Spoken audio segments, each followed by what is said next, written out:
Hi friends, మీకోసం మీ friend మళ్ళీ ఇంకొక పొడుపు కథతో మీ ముందుకు వచ్చేసింది. నా పేరు శృతి. నేను చెప్పే కథలు మంచి మంచి విషయాలు వినాలనుకుంటున్నారా? అయితే నా ఛానల్ని సబ్స్క్రైబ్ చేసుకోండి. మీరు తెలుసుకున్నది మీ ఫ్రెండ్స్తో షేర్ చేసుకోండి. ఈరోజు మనం ఒక కుందేలు గురించి తెలుసుకుందాము. ఓకేనా? Ready friends? ఒక అడవిలో ఒక చిట్టి కుందేలు ఉండేది. దానికి పిరికితనం చాలా ఎక్కువ. తనకంటే పెద్ద జంతువులను చూడాలంటేనే భయపడిపోయేది. అవి తన వైపు వస్తున్నట్లుగా తెలిస్తే చాలు వెంటనే భయపడి ఈ చెట్టు వెనకాలకు వెళ్ళి దాక్కునేది. చివరికి ఆకులు గలగలమన్నా కూడా బెదిరిపోయి పరిగెత్తేది. దానిని చూసి మిగతా కుందేళ్లు "నువ్వు చాలా పిరికిదానివి" అని వెక్కిరించేవి. కొన్ని రోజుల తర్వాత ఆ కుందేలుకు జీవితం మీద విరక్తి కలిగింది. చీచీ, నా అంత పిరికి వాళ్ళు ప్రపంచంలో ఇంకెవరూ ఉండరేమో. అనుక్షణం ఇలా భయపడుతూ బతికే కంటే చచ్చిపోయినా బాగుండేది అనుకుని చచ్చిపోదామని బయలుదేరింది. అలా వెళ్తూ ఉండగా దానికి ఒక నది కనబడింది. నదిలోకి దూకేద్దామని నది వైపుగా నడుచుకుంటూ వెళ్తుంది. కానీ ఆ నది ఒడ్డున కొన్ని కప్పలున్నాయి.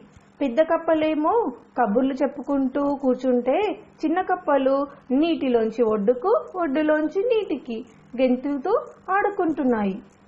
అంతలో కుందేలు అటుగా రావడం చూసిన ఒక కప్ప, "ఒక కుందేలు ఇటువైపే వస్తుంది" అని గట్టిగా అరిచింది. దాంతో కప్పల్లో కలకలం మొదలైంది. "అమ్మో, ఇక్కడుంటే చాలా ప్రమాదం, పదండి, దాక్కుందాం పదండి" అని ఒకదానిని మరొకటి హెచ్చరించుకున్నాయి. వెంటనే అన్నీ నదిలోకి వెళ్ళిపోయాయి. కుందేలు అక్కడికి చేరేసరికి అక్కడున్న కప్పలన్నీ నీటిలోకి చేరిపోయి తల మాత్రం బయటికి పెట్టి కుందేలును భయంగా చూడసాగాయి. అది చూసి కుందేలు, "ఇదేమిటి, అవి నన్ను చూసి ఎందుకు భయపడ్డాయి? నేను వాటినేం చెయ్యను కదా" అనుకుని ఆశ్చర్యపోయింది. అప్పుడు అర్థమైంది కుందేలుకు. ఏమనుకుందో తెలుసా? ఈ ప్రపంచంలో నాకన్నా బలహీనమైన ప్రాణులు చాలా ఉన్నాయి. ప్రతిదానికి భయపడటం సరికాదు. ఆపద కలిగినప్పుడు దానిని ధైర్యంగా ఎదుర్కోవాలి. అంతేకాని ఆపద కలుగుతుందేమోనని ఊహించి భయపడటం మూర్ఖత్వం అనుకుంటూ అక్కడి నుండి తన స్థానానికి బయలుదేరింది. అప్పటి నుండి కుందేలు ధైర్యంగా జీవించాలని నిర్ణయించుకుంది. ఆ రోజు నుండి చీటికి మాటికి భయపడకుండా హాయిగా ఉండసాగింది. కుందేలులో వచ్చిన మార్పును చూసి మిగిలిన కుందేళ్లు చాలా మెచ్చుకున్నాయి. సో ఫ్రెండ్స్, మీరు కూడా ఆత్మవిశ్వాసంతో, ధైర్యంతో ఉండాలి. అలా ఉండి చేసే ఏ పనిలోనైనా సక్సెస్ సాధిస్తారు. ఈ కథ మీకు నచ్చింది కదా?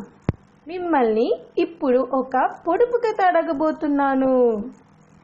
కిటకిట బండి, కిటారు బండి, ఎందరు కూర్చున్న విరగని బండి, ఏమిటది? దీనికి మీ దగ్గర ఆన్సర్ ఉంటే కామెంట్ బాక్స్లో ఆన్సర్ చేయండి. లాస్ట్ టైం అడిగిన పొడుపు కథకి ఆన్సర్ ఏంటో తెలుసా? చెప్పనా? చెప్పేస్తున్నా. దానికి ఆన్సర్ ఏంటంటే కన్నీళ్ళు. తెలుసుకున్నారు కదా? మళ్ళీ ఇంకొక కథతో, పొడుపు కథతో త్వరలో మీ ముందుకు వచ్చేస్తుంది మీ శృతి. సబ్స్క్రైబ్ చేయడం మాత్రం మర్చిపోకండి. బాయ్ పిల్లలు.